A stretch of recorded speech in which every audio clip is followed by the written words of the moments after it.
The books that last in the drugstores for years seem to be the ones where the writer's name is bigger than the title of the book. You buy a Stephen King or a Terry Brooks, and you know what you're getting.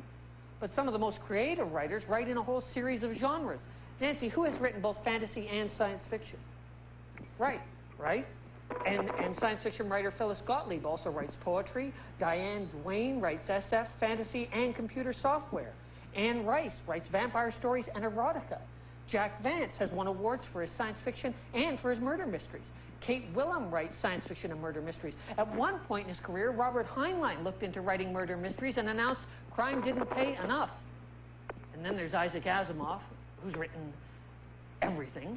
He has another book out, and librarians everywhere are weeping. George R.R. Martin may be best known as a science fiction writer, but he's also written horror and fantasy. He's written for TV and books and comics. George, it's Commander Rick. Do you consider yourself to be a science fiction writer? I am a science fiction writer. I don't shy away from that label, but I'm also a horror writer. I've written books like Fever Dream and Armageddon Rag, which, for lack of any better classification, can be classified as horror novels. It drives my publishers crazy. They don't like, it's much easier to market a writer if you'll just say, well, here's the one thing I want to do, and I'll just keep doing it the rest of my life, one book after another, and then I'll become a brand name. But I have not been able to do that, unfortunately. Publishers, book reviewers, and readers like to be able to know what they're getting. And if somebody says, this is a really good horror novel, then they kind of have a notion of what the effect of that book is going to be on them. And it smoothed my way a little bit, probably. Now, I'm still a horror writer, no matter what I write, because I once was. And in a certain sense, my vision is like a horror vision, or it is a horror vision.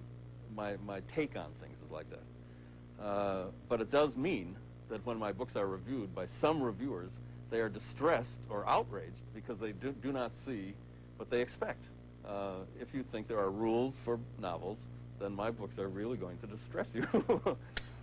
Yeah, we need brand name authors with reliable product identification and high visibility to place our product and generate a larger share of the literature dollar. Actually, the fastest way to sell your product these days is to turn people into moving billboards. I mean, remember in the old days when walking around wearing a sandwich board meant you were down on your luck? Today, walking around with designer labels all over yourself is considered a status symbol. And remember when T-shirts used to carry political messages? And then along came, I can't believe I ate the whole thing, and I love New York. Yeah? Well, how about my parents were sucked into an alternate universe and all I got was this lousy T-shirt? But it wasn't until the Batman movie that a T-shirt advertising tie-in became a worldwide phenomenon. The phenomena are happening, and nobody has an answer to a happening. Because we really didn't start to hype it all out. It just seemed to snowball like a snowball down a hill, and it kept getting bigger and bigger and bigger, word of mouth, and there was 120% awareness of this movie before it broke, and everyone was eagerly awaiting it, anticipating it for 6-7 months. The merchandising began 6-7 months earlier, and everyone jumped on the bandwagon. Hello. Gotham Corner Store? Yes, we seem to be down to our last Diet Coke. A gentleman is on his way to pick some up. Just look for a black car. Marketing doesn't just mean buying ads or selling toys and T-shirts. It's a science. Audience testing, consumer profiles, market breakdowns, focus groups. Movies used to be released like pigeons or convicts. Now they're positioned like furniture. No wonder artists hate marketing people. But when millions of dollars, or tens of millions, or in the case of Batman, hundreds of millions are riding on 100 minutes of movie, nothing is left to chance. Unfortunately, Bob, with Batman, the marketing was so successful, there was a real danger of overkill. Oh, of course, because, it's almost overexposure after a while. It helped the movie, and the movie helped the merchandising. And merchandising got even bigger after the movie. They must have merchandised at least 200-300 items on Batman. It was always a great merchandising project. This was bigger even than the TV show. No kidding. The Batman phenomenon was phenomenal, from a comic book to a campy TV show to a mega hit movie. The amazing thing was it happened again. Move over Batman for the new amphibs on the block. Hey dudes, Michelangelo here from the Teenage Mutant Ninja Turtles. And whoa, we're back! Good. Riding a wave of totally awesome success. Oh, by the way, dudes, the animated turtle videos have sold over 14 million units to date. Whoa! And Tubuloso, Teenage Mutant Ninja Turtles, the movie, has moved over 8 million units on video. Kevin, it's Commander Rick. The Teenage Mutant Ninja Turtles started out as a joke between you and Peter Laird and then grew into a respectable little alternative comic. How did the marketing take it to the moon? Out of the blue, this licensing agent, Mark Friedman of Surge Licensing, who's our agent now, had sort of heard through, he was, you know, either in a comic store or something, had heard the name of the Turtles, and it just one of those things that sort of hit him, like right between the eyes, as he says, you know, that he sort of gave us a call and introduced himself and said, you know, I think I can carry this beyond what you've done in the black and white book. Oh, the first meeting of this guy was great. I mean, he came to the office in Northampton, and Pete and I had been doing some painting and some work, and we were in, you know, cut-off shorts and T-shirts, and, you know, knock, knock, knock, and the door opens, this, you know, agent from New York in his three-piece power suit with perfect hair, and he's sort of like, you know, Eastman and Laird, you know, and it's like, he was just totally freaked, you know.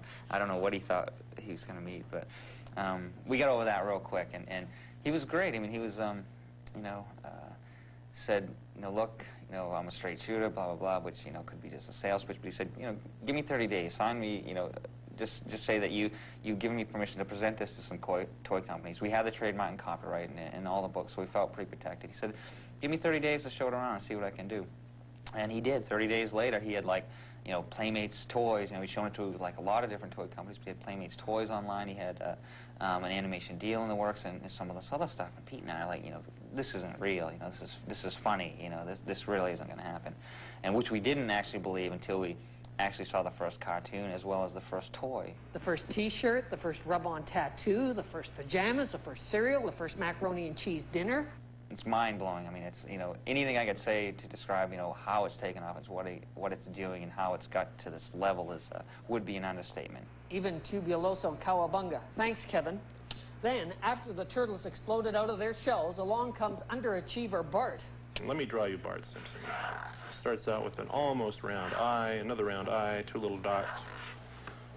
I'm very fast with this. This is the haircut that I had when I was 5 years old.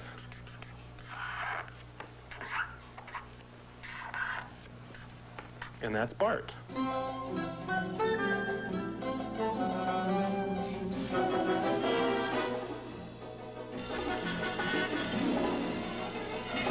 One of the benefits of living in a satellite, heck, the only benefit, is all the neat stuff you can intercept, like electronic press kits.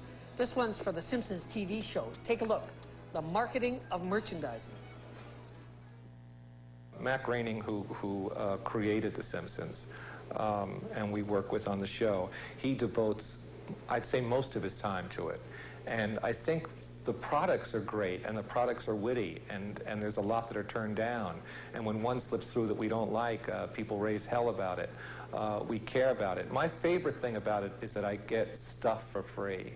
I mean, I've never gotten stuff for free in my life, you know, and I have 2 kids at home, so, you know, not giving them too much has become the competition, you know, so I have stuff in the garage, and every once in a while when something happens, I just sneak in there, they don't know where it is, and I grab, like, a Simpson doll, and there was a kid at the house today, my little son had a playmate over, my son's 3, this sweet little girl, and it's so great because she was very shy around me, and my son's saying, you know, my son said, don't be shy around my daddy, and she was shy, and she's this great little girl, and I went out to my little Simpsons, you know, treasure chest, and I grabbed a Maggie doll, and I gave it to her, and I was in. It was great.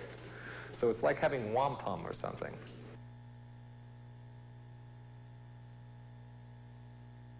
The furor over the show, and part of that is the merchandising. You know, it has gotten to the point where people may have forgotten that at the core of it is this great show, and you know, that before all that happened, you know, there are these great episodes, you know, of you know, with this family, and that's the main accomplishment.